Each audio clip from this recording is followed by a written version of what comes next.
João, Treasury de 10 anos bateu 5%. Qual a leitura do Fed para isso?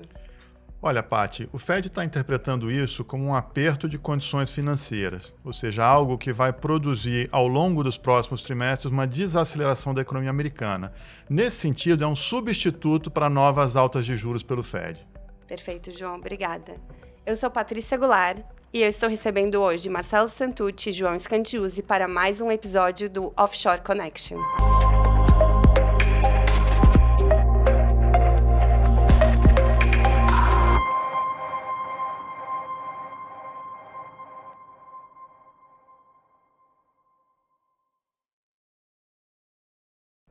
Eu sou Patrícia Goulart, da equipe de Portfolio Solutions, e hoje eu estarei conduzindo o Offshore Connection, substituindo Carolina Okamura, que está de férias.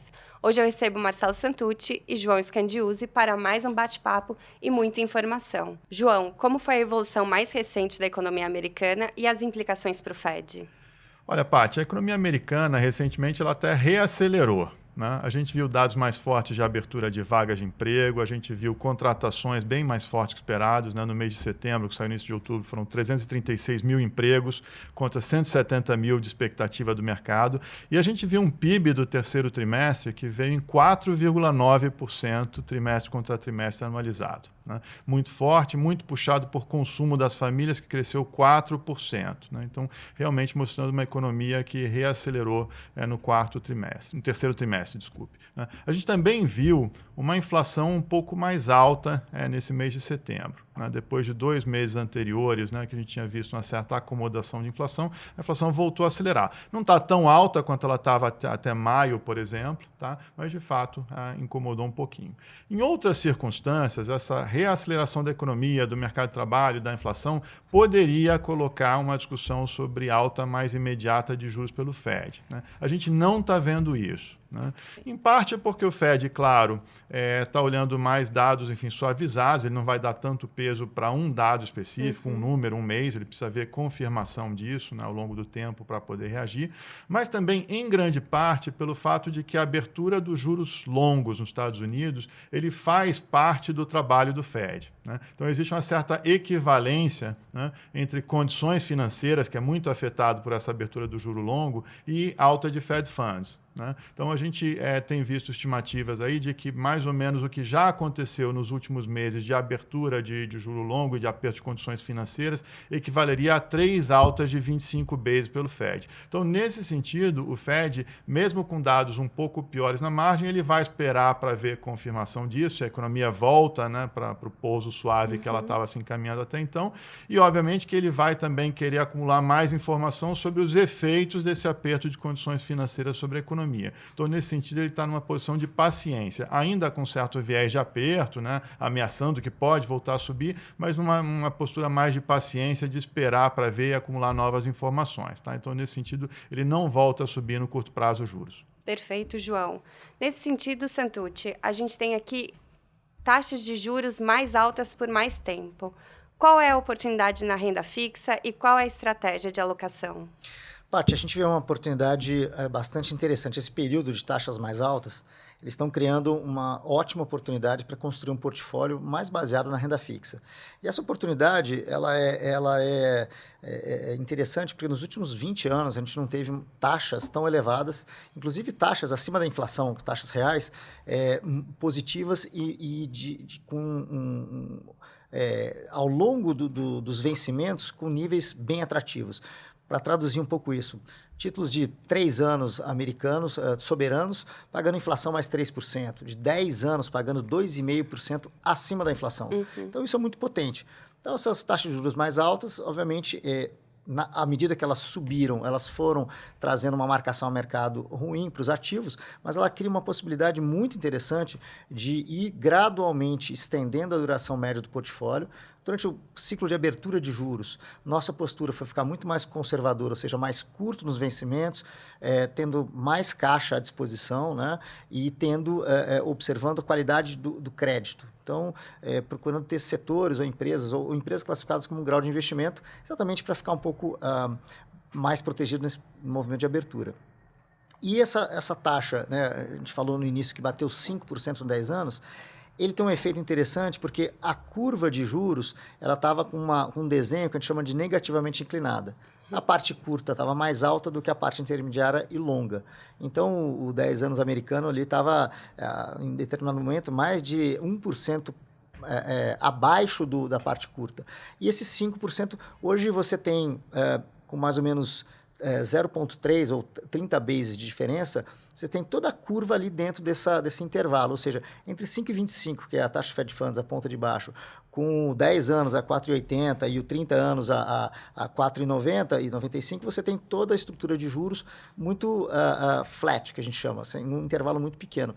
Isso gera uma possibilidade de ir alongando os vencimentos, não ir tão longo, porque você está suscetível, a parte longa, a questões fiscais, a questão de percepção do risco fiscal americano, a questão de oferta e demanda, leilões, etc. Mas essa parte curta e intermediária da curva é onde a gente está com uma alocação acima do neutro, então é sobrealocado, tendo ainda a preocupação de ter papéis de qualidade, classificados como grau de investimento, e esses retornos estão com retornos nominais da ordem de 6% a 6,5% de juros em dólar, e também combinado com títulos soberanos ligados à inflação, as NTNBs americanas, né, as TIPS, novamente pagando juros acima de 2,5%, acima da inflação, até 3%.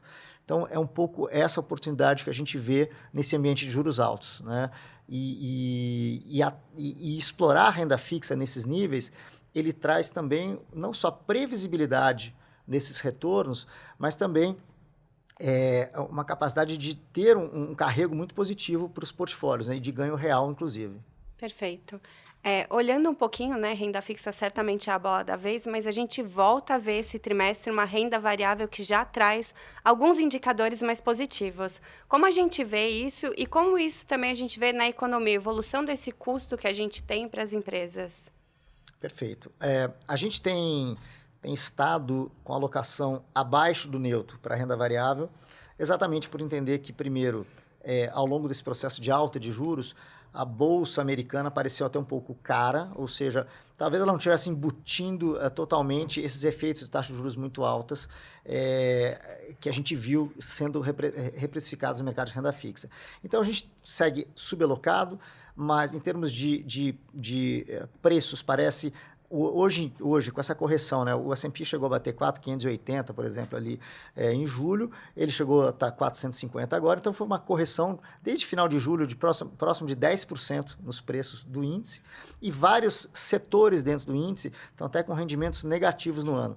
Se você pegar preços de fechamento de outubro, o Nasdaq, né, que é a parte mais tecnologia, sobe 30, o S&P sobe 8, e tem setores caindo, né, com retorno negativo. Então, quando você olha um pouco hoje ali o valuation, não parece tão caro quanto estava anteriormente, mas um ponto ainda que nos deixa ainda subalocado é o que a gente chama de o excesso de retorno para tomar risco de equities em relação à renda fixa. Né? Num jogo de curva forçada, a gente vê valor mais na renda fixa ajustado ao risco do que renda variável.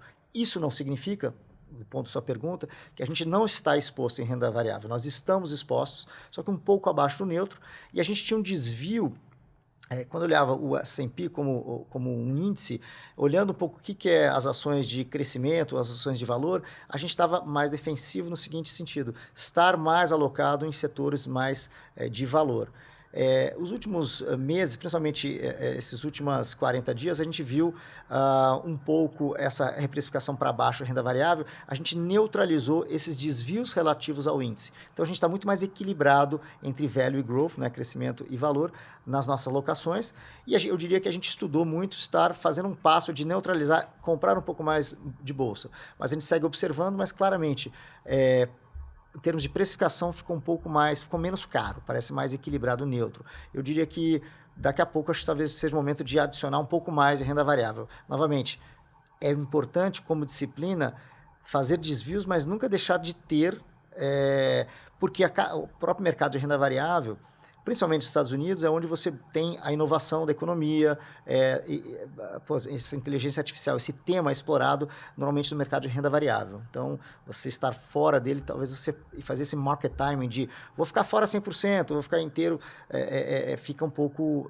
é difícil fazer esse market timing, né? Então, a gente tem uma alocação relativa ao índice, só que nesse caso a gente está um pouco abaixo do neutro. Perfeito, é importante trazer essa visão para o cliente, que sempre a gente está buscando um asset allocation, Sim. por mais que a gente taticamente esteja neutro, over ou under, o importante é a gente ter o asset allocation completo para não perder oportunidades, como você colocou. João, e eu acho que para a gente encerrar, nesse cenário, nessa conjuntura que a gente tem, como as outras economias estão se comportando e o que a gente vê de cenário, né, mantendo o Fed a taxa mais alta, o que isso implica para as demais economias? Tá bem. Olha, em termos de mais economias, vale a pena ressaltar, obviamente, China, né, que está passando aí por uma desaceleração estrutural. Os últimos dados, né, mais concretos, né, de produção industrial, investimento, né, varejo, eles acabaram vindo um pouco melhores do que o esperado. Né? Então, aumentou um pouco mais a confiança do mercado de que pelo menos a meta de crescer ao redor de 5% deve ser atingida. Tá? Então, não é um crescimento brilhante, a gente já viu os dados de confiança de outubro já um pouco piores, mostra que eles estão ali um pouco nessa situação delicada. Mas, de qualquer forma, aumentou essa confiança de que pelo menos ao redor de 5% eles crescem. A gente está com 5,1% de crescimento para esse ano, 4,7% para o ano que vem. Tá? Então, um cenário de menor crescimento, mas não é desastroso.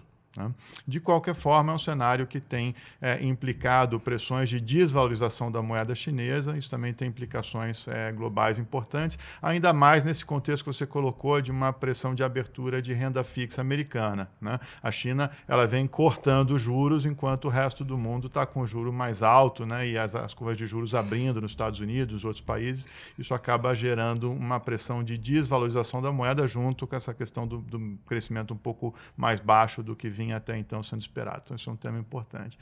A Europa, ela está numa situação diferente dos Estados Unidos, no sentido de que o crescimento lá está bem pior. Né? Então, assim, o PIB do terceiro TRI acabou de sair, foi uma queda de 0,1%. Né? Então, bem diferente dos Estados Unidos.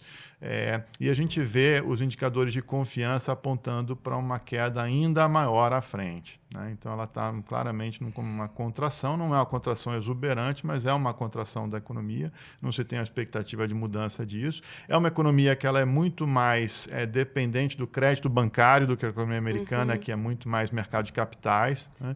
E o crédito bancário está bastante caro, ele sente na veia esse aperto, né, de condições monetárias, de juros, né, que também aconteceu na Europa. Né? Então, isso tende, de alguma forma, a colocar realmente um viés negativo para a atividade na Europa. A boa notícia, se a gente pode dizer isso, é que, finalmente, o núcleo de inflação na Europa passou a surpreender um pouquinho para baixo. Né? Já vinha caindo a inflação cheia, mas agora também o núcleo começou a ceder um pouquinho mais. Né? Isso é muito importante, é muito bom, né? Porque o pior cenário seria a atividade caindo ainda com uma inflação subindo ou resiliente, né? Forçando o Banco Central Europeu talvez a voltar a subir os juros. Ele não, ele já encerrou esse ciclo de aperto monetário e agora, a exemplo dos Estados Unidos, é mais uma discussão do high for long. Né? Só que fica mais claro que eles encerraram. Enquanto no Fed ainda está ameaçando voltar a subir, a Europa já está mais claro que a intenção não é voltar a subir e agora é uma discussão se por quanto tempo eles vão ter que manter esses juros no patamar atual.